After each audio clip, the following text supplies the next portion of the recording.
नमस्कार साथियों, मैं आपका दोस्त अंकित कुमार आप सभी का स्वागत करता हूं।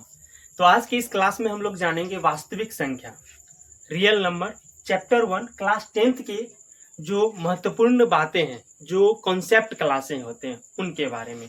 जो भी कॉन्सेप्ट होते हैं उनके बारे में हम जानेंगे। अगर आप कॉन्सेप्ट क्लियर रखते हैं तो आप इस अध्याय के जो भी प्रश्न हैं उनको आप हल कर सकते हैं।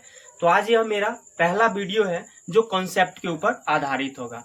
आज के बाद आपके क्लास 10th के जो मैथ्स बुक के जितने भी कॉन्सेप्ट है, एक एक करके हर एक अध्याय का, हर एक चैप्टर का एक एक कॉन्सेप्ट इस चैनल पे आपको उपलब्ध कराया जाएगा।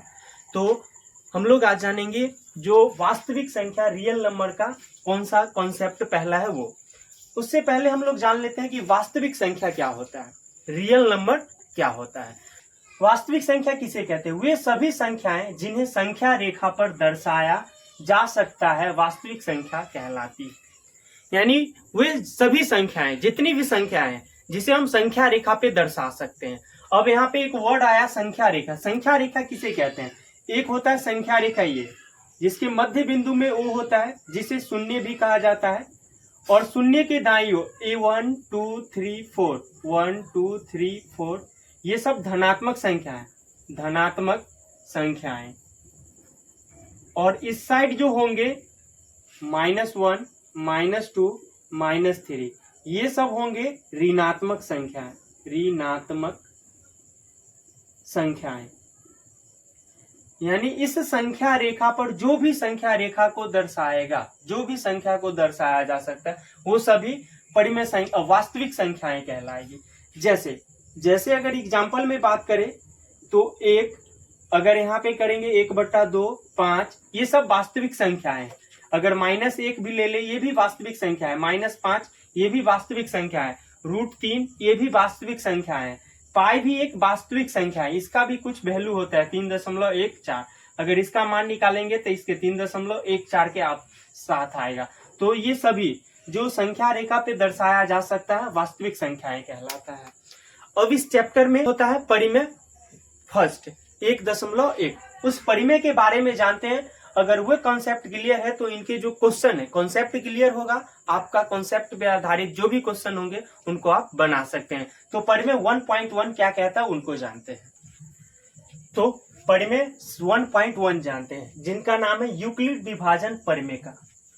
जो वास्तविक संख्या के परिमेय फर्स्ट है यूक्लिड विभाजन परिमेय का। ये क्या कहता है? दो धनात्मक पूर्णांक, इसमें दो धनात्मक पूर्णांक होंगे a और b, दिए रहने पर ऐसी अद्वितीय पूर्ण संख्याएं यानी यूनिक पूर्ण संख्याएं q और r विद्यमान है कि a बराबर bq प्लस r।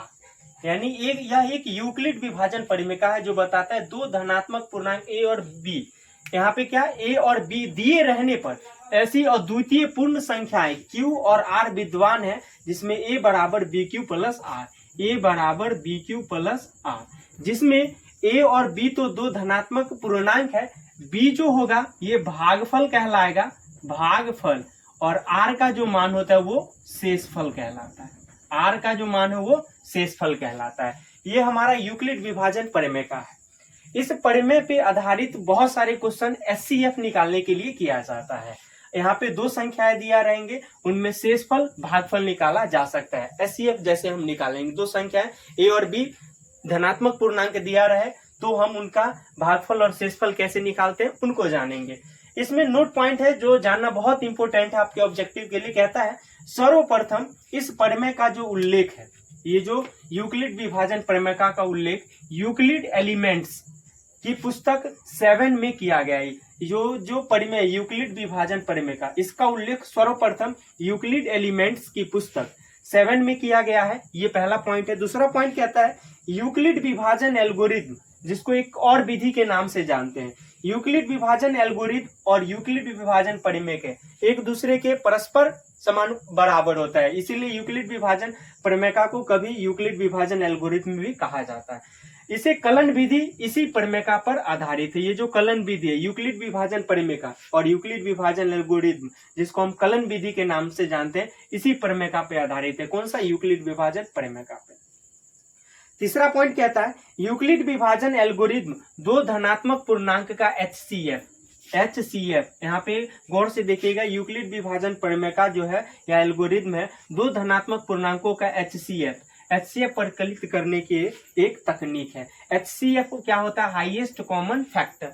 कोई भी दो धनात्मक पूर्णांक के बीच जो हाईएस्ट कॉमन फैक्टर है, कॉमन फैक्टर निकालने की यह एक विधि है, जिस विधि यूक्लिड विभाजन प्रमेय का प्रयोग करके आप HCF निकाल सकते हैं, जिसे महत्तम समापवर्तक कहते हैं।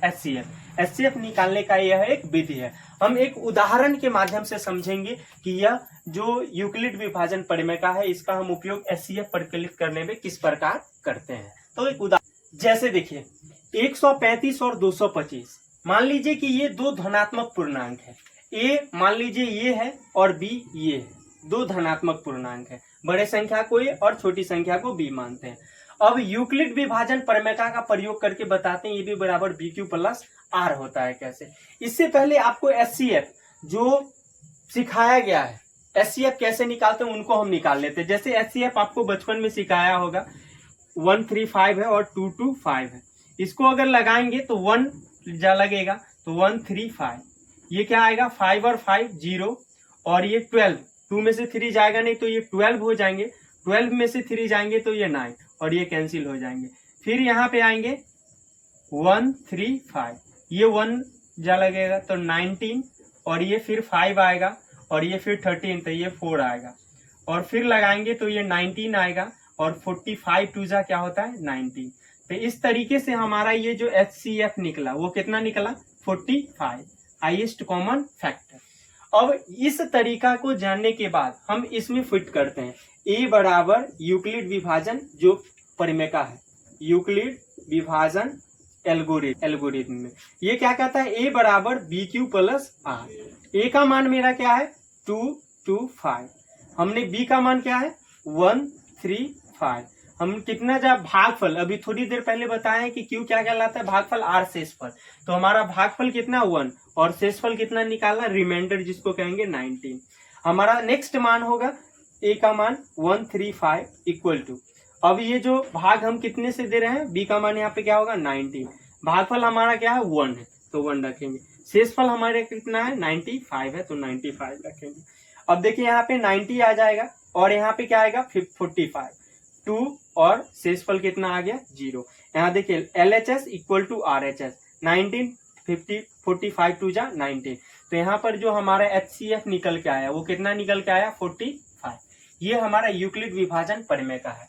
इस प्रमेय के आधार पे आप क्लास 10th के एक्सरसाइज 1.1 के क्वेश्चन जो होते हैं, जो HCF निकालने की तरीका, इस विधि से आप निकाल सकते हैं यूक्लिड विभाजन एल्गोरिथम विधि का प्रयोग करके, जो A बराबर BQ प्लस R होता है। तो हम एक एक करके सारे कॉन्सेप्ट को दूर करेंगे। आज की इस क्लास में आप लोगों ने देखा प्रमेय 1.1 यूक्लिड विभाजन प्रमेय का। ठीक इसी प्रकार आगे जो भी कॉन्सेप्ट होंगे एक एक करके आपको इस चैनल पे उपलब्ध कराया जाएगा। आप सारे कॉन्सेप्ट को अच्छे से अगर जान लेते हैं तो किसी भी क्वेश्चन को बनाने में आपको कोई समस्या उत्पन्न नहीं होगी। आप सारे क्वेश्चन को कॉन्सेप्ट क्लियर करके आप बना सकते हैं। तो आप कमेंट बॉक्स में अवश्य अपना विचार दें कि ये वीडियो आपका कैसा लगा। आगे कौन सा चैप्टर में आपका कौन सा कॉन्सेप्ट बहुत वीक है, वो चैप्टर और वो जो कॉन्सेप्ट है उनका नाम बता दें, ताकि मैं उनके बारे में बता सकूं और आपकी जो समस्या है उनको खत्म कर सकूं। और आज के वीडियो में बस इतना ही, मिलते हैं नेक्स्ट वीडियो में। जय हिंद।